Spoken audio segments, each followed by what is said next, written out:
All right, what's going on, guys? It's Connor.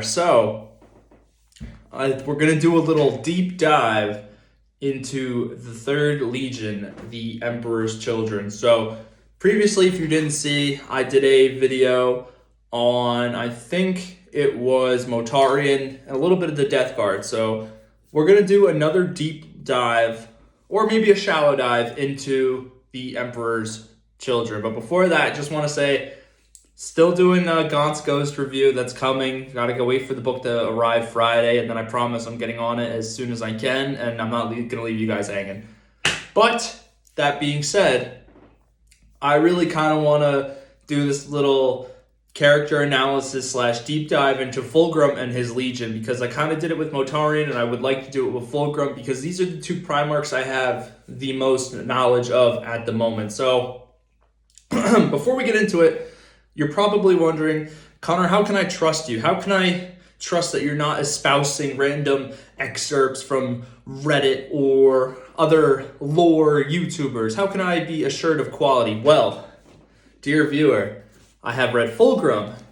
So let's go start with that. Renegades of the Long War includes most of Lucius's short stories, Lucius the Faultless Blade, as well as a pretty major Emperor's Children interaction with World Eaters, so I'm good there. I've read all the Fabius Bile books, and I read the Flight of the Eisenstein. So it's safe to say I at least have a rudimentary understanding of the Third Legion, and I'd say I have a baseline level of qualifications to at least talk about it. So don't worry, I know my stuff a little bit. So that being said, let's kind of jump into it. So, obviously, if you're a fan of the Emperor's Children, you kind of know their lore. Let's go back to 30k. Fulgrim's found on Chemos. He's, making it a livable planet. All is well and good. And, that's the start. But that's a really simple version of the start. And I really want to talk about Chemosian culture as well as the culture that is of the Third Legion.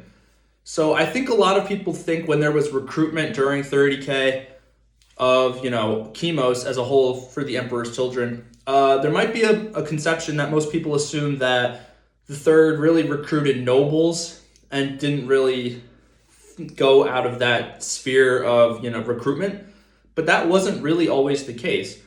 So the Third was always about elevating people to perfection. That includes those around them, but that includes your battle brothers as well. And notably, in Renegades of the Long War, there's an interaction with a Emperor's Children lieutenant. I don't remember his name, but he's talking with this World Eater, and essentially he's saying, do you think me, and this is really just paraphrased, so this isn't an exact quote, but I'm just telling you what I remember what happened. Do you think me some some aristocrat that I'm so high and above you and mighty? No.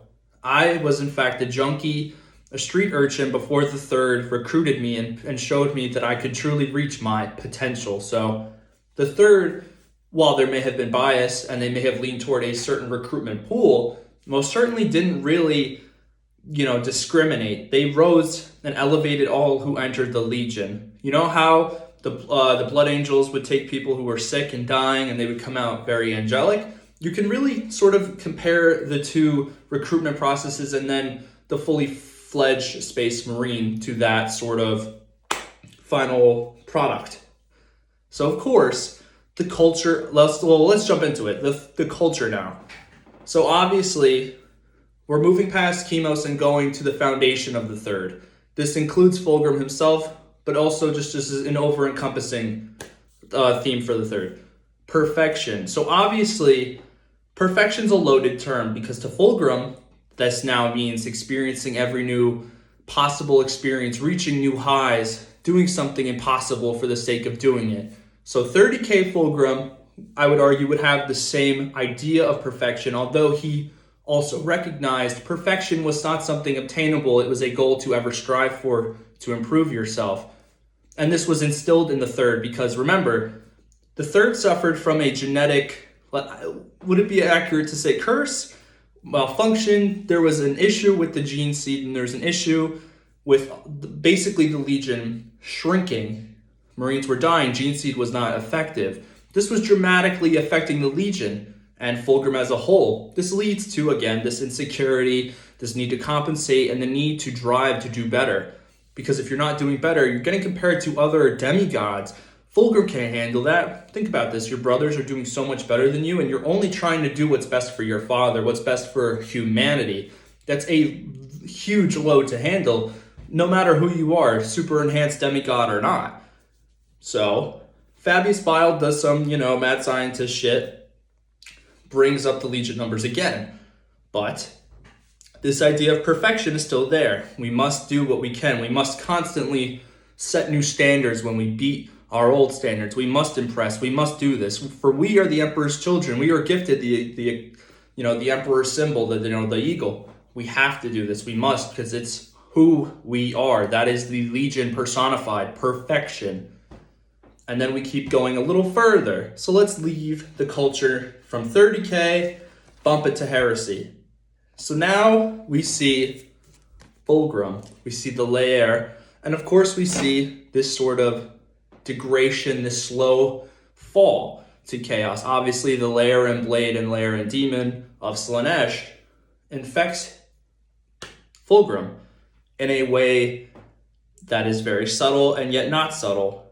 Fulgrim's personification of perfection is now changing. The definition and foundation that was laid has been rooted from him with the whispers of his insecurities.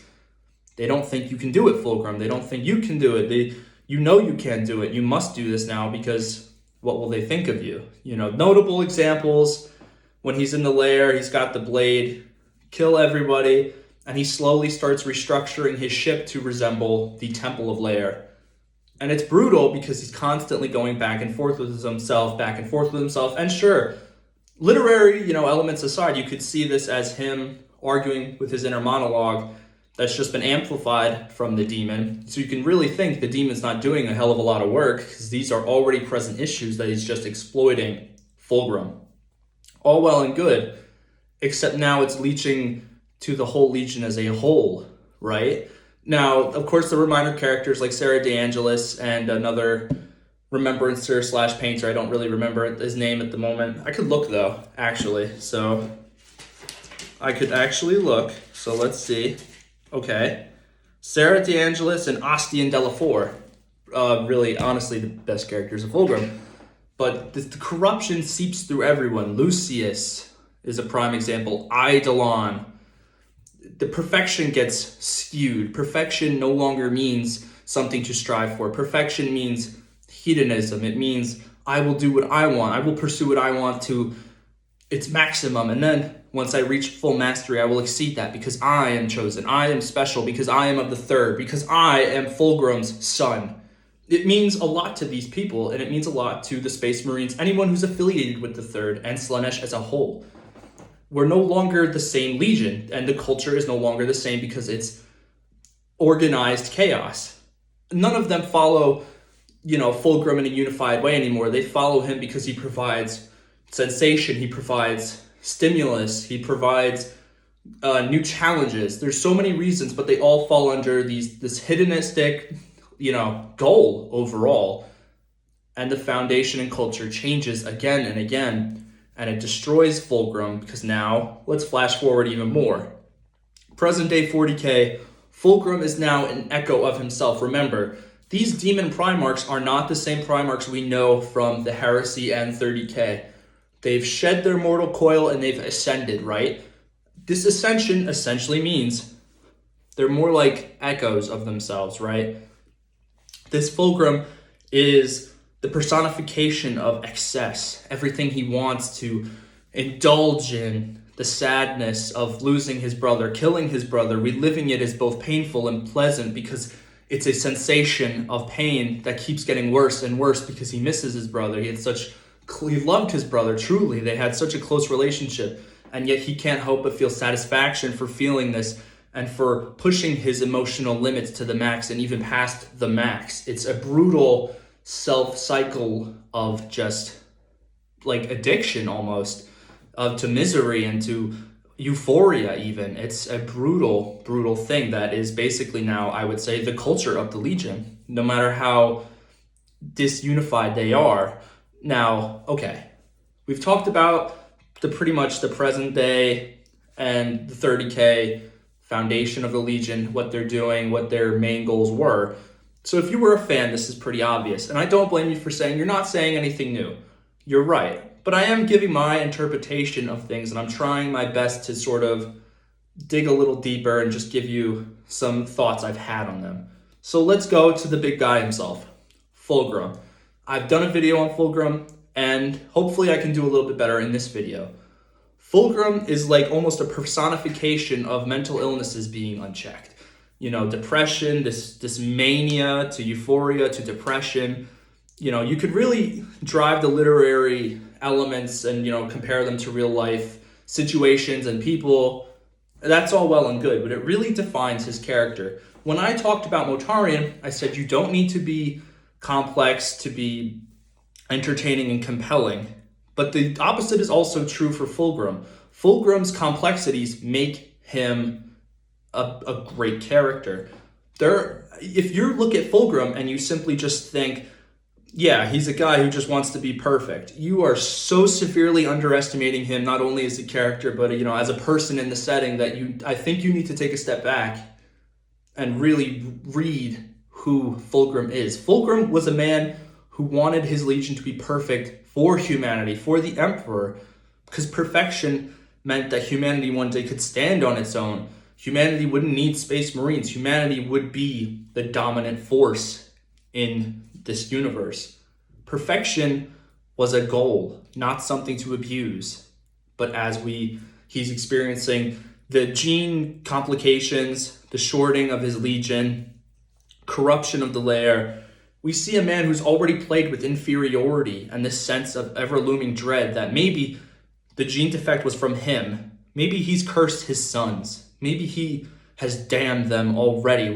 Forget chaos. Maybe Fulgrim is already blaming himself for everything that's always happening, but he has to remain strong and perfect because this is his image. This is his Legion. He cannot afford to falter, because to falter is to fail. And to fail is to not reach the goals of perfection. Perfection for the Emperor, perfection for humanity, and more importantly, perfection for his sons. Fulgrim does in fact love his sons, but the 30K Fulgrim and 40K Fulgrim have a very different interpretation of love. Obviously, 30K Fulgrim, even while he's falling, still has this twisted love for his sons.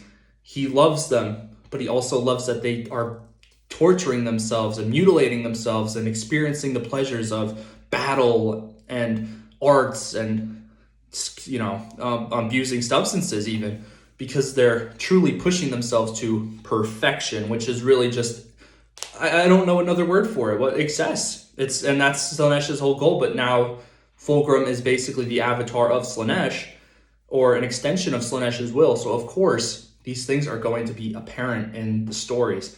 Even in Fabius's Bile trilogy, when Melusine stumbles upon him, he loves Fabius. Why? Fabius has this trait of always making the same mistakes, I'm pretty sure. Oh no, always making new mistakes.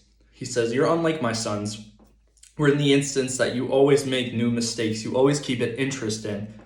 Of course, you know, just that being, it's just Fulgrim has a twisted love now for his sons and a twisted ideal of perfection. And Fulgrim is, as I've done previous video, but he's a horribly complex character. And I say horribly, not that he's horrible, but he's so complex, you know, and just so interesting and chock full of so many, you know, ideas and elements from stories and other characters' influence, that he is truly perfect in an imperfect way, if that makes sense. There's a really good excerpt from here. I won't read it to you because I don't know the exact page, but essentially Ostian the sculptor is making this sculpture of Fulgrim. Fulgrim walks in and makes a perfect sculpture, and the book really makes it a point that it's, you know, mathematically, in a sense, is sculpted beautifully. The angles are perfect. It's objectively amazing. And Ostian looks at him and says, my lord, truly this is magnificent, except it is too perfect. Almost artificial. And I made an analogy that it's like AI art. Yes, these things that are being produced could be extremely impressive, but it lacks soul and substance. When you look at your own work, when Ostian looks at his work, and this could be reflective of the Legion, 30K before heresy, before the fall, yes, I've made the best piece of artwork I can, or I've executed this mission perfectly, and yet I did slip up and I did fail, but that only means, failure does not mean you're done. Failure means you can only improve. And that was almost the Legion's moniker before their fall. And while Fulgrim is conflicted during this interaction, he looks at Ostian and says, "Oh, very well. I seem to be too perfect that I can't even manage to make a sculpture. Forget this. You're obviously better than I am." And he has a little hissy fit. So, it's a funny interaction, but it really is a subtle scene that I think points out the fragility and, the teetering line of Fulgrim. Fulgrim was always teetering this line regardless, the fall or not, of just crumbling at any moment. It could be, a millennia from 30K if the heresy never happened, but he would teeter and teeter and teeter, because when you have this mindset of constant perfection, setting new unrealistic standards for yourself, you're only damaging yourself. And Fulgrim, no matter being a demigod, being genetically one of the smartest, Primarchs are insanely smart, he failed to realize this, and that is reflective of the Legion.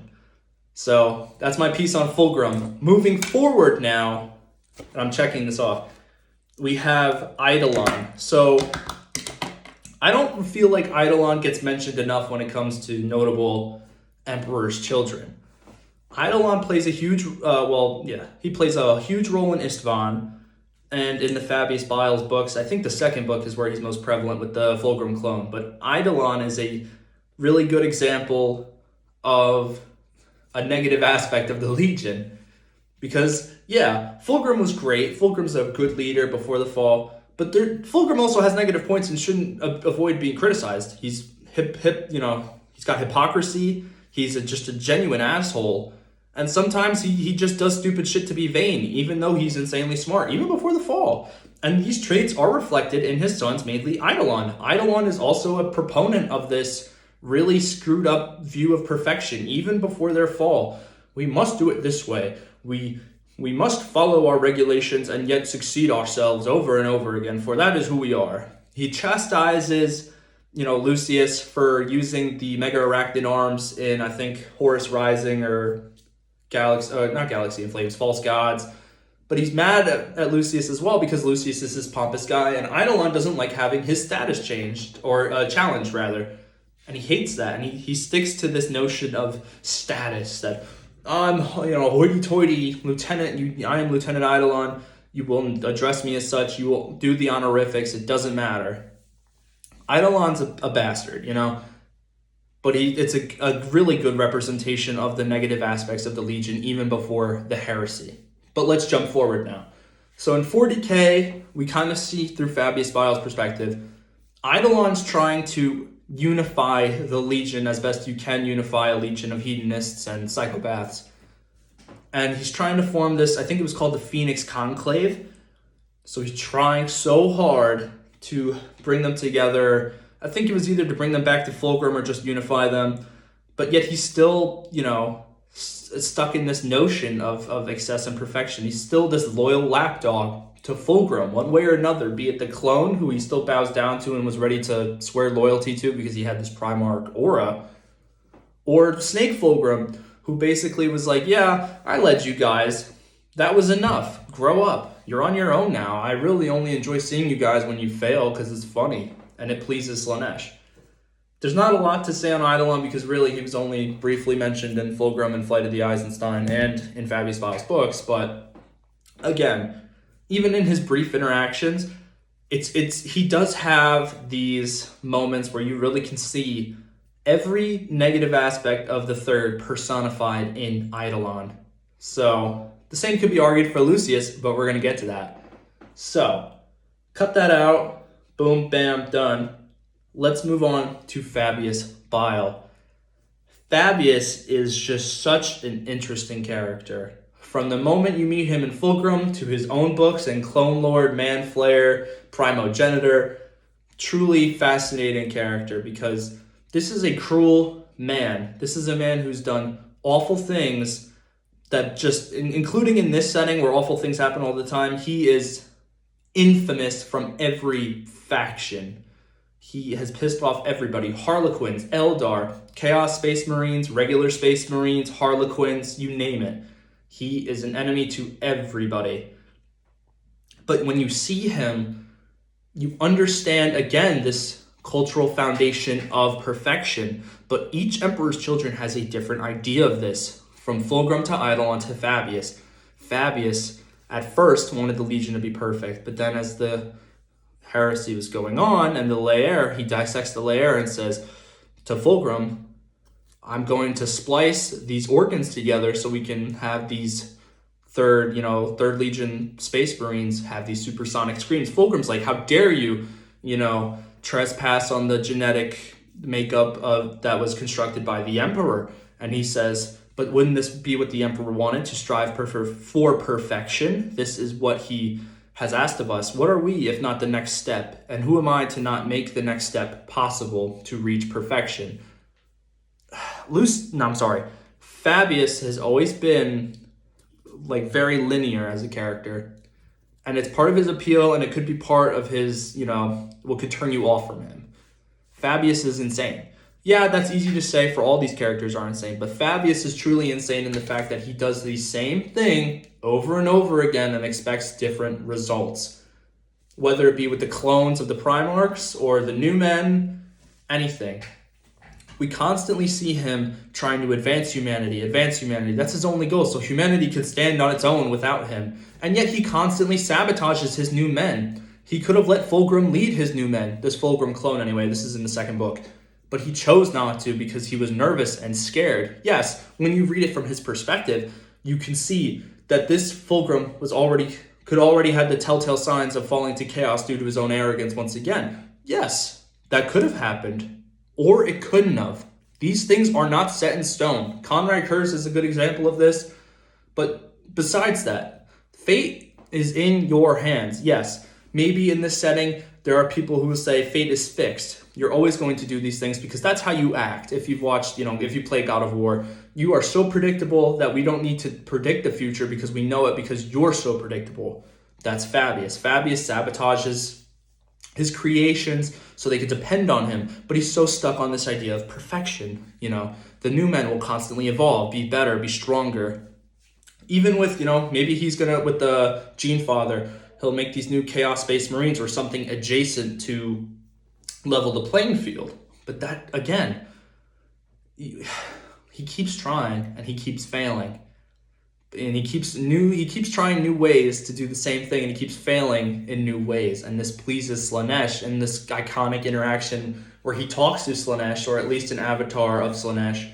And Slaanesh looks at him and he just has this conversation, cognito ergo sum, I think, therefore I am. You do not think, you're an amalgamation of fluctuations in the warp.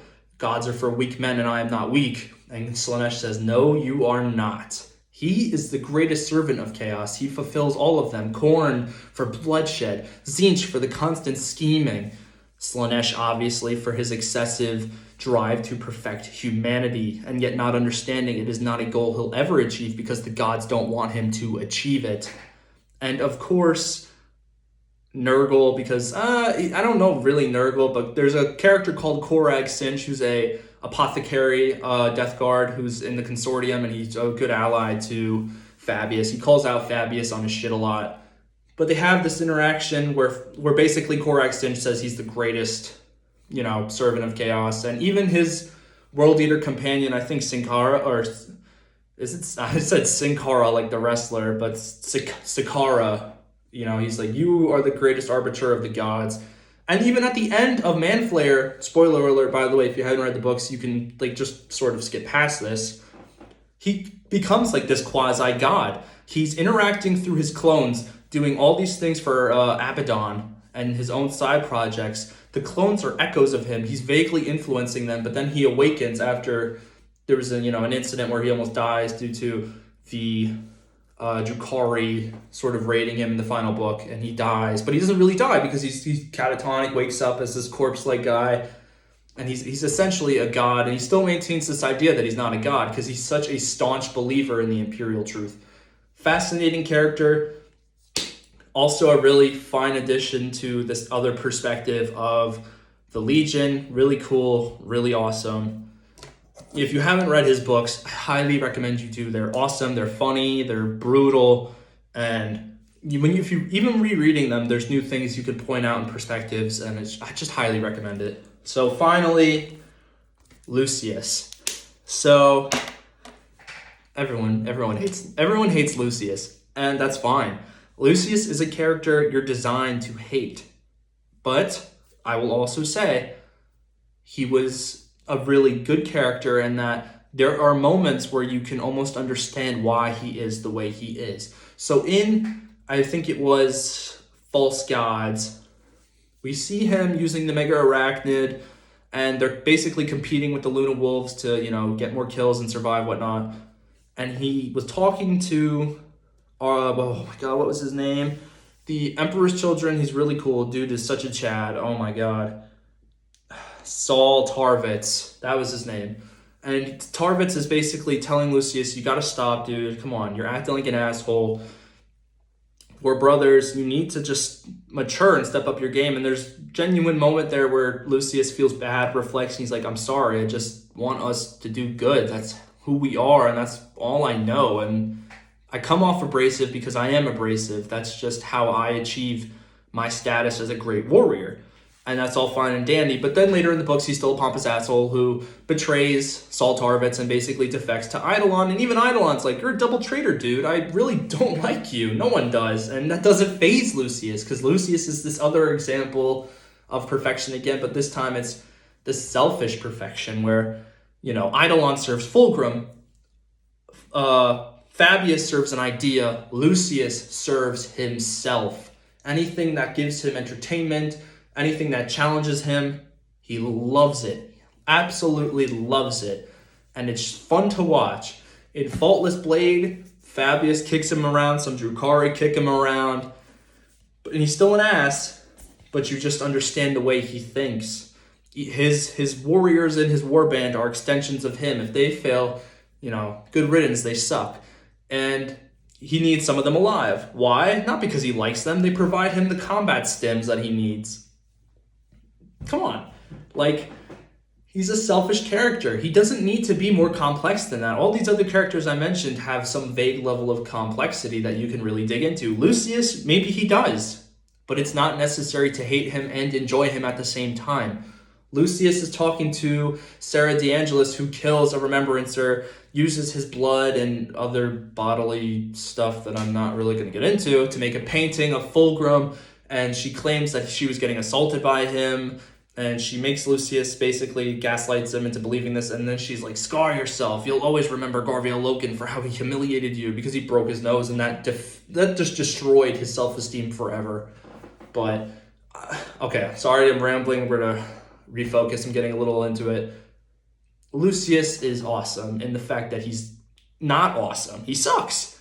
But when you read Faultless Blade, when you read how he steps on a landmine and dies, yeah, it's really funny. Ha ha ha, this dude who made a mine in some shitty manufacturer took pride in this, and Lucius is, upset by this, but he finds his way back. But people often think that, he has plot armor. He'll always come back. And Necron killed him. He comes back in the Necron. It's also very much a curse of perfection. Lucius thinks he's the best swordsman in the galaxy, and he's been around a long time, so of course he's the best. But also, he's plagued by all the people he's killed, or been killed by, rather, in his armor, constantly tormenting him, either by screaming or by just mocking him. He is It's not a blessing of Slaanesh. Maybe it is that he keeps coming back, but it is equal parts a curse. So when people kind of do this thing where they're like, plot armor, sure. But also, not for him, it's agony for him. The book goes into it. Faultless Blade, he's fucking angry, he's upset, he has to deal with this. You can't shut these voices out. They're always there. They're always moving around, shifting, screaming, Lucius, and he hates it because they remind him of his failures, and yet he can't accept his failures. And again, it's a common trend in the Third Legion. It's a perpetual cycle of I'm perfect, but I'm never going to be perfect. I'm perfect, but I can't reach perfection. And it's this brutal cycle. but it's so entertaining to watch from an outsider's perspective. A lot of people, yes, in modern 40K, the Legion of the Third is not cohesive and it's not unified, but they kind of are when big battles happen because they all unify, much like World Eaters, under their one common goal of excess being, the opposite of the World Eater's blood. But, that was Lucius, and that was, just a little shallow dive into the Third. But they're all interesting characters. Even Saul Tarvitz. Saul Tarvitz is another one I'll go into. So Saul is interesting in the fact that he's the only one who truly, really maintains, besides Rylanor, but I don't know a lot about Rylanor, so I won't talk about him. Tarvitz really just understands perfection is a goal. It is something to strive for, but not something you will ever attain. And this always keeps getting brought up by either Eidolon or Lucius. Eidolon said, "I'll always see you as a front man. You have a dull personality, and you're not fit for the Legion." Lucius is like, "You're not a good warrior, and I'm disappointed I ever thought you would be." And there's another one, I think his name was Demeter, or someone else in the Fulgrim book. I don't really.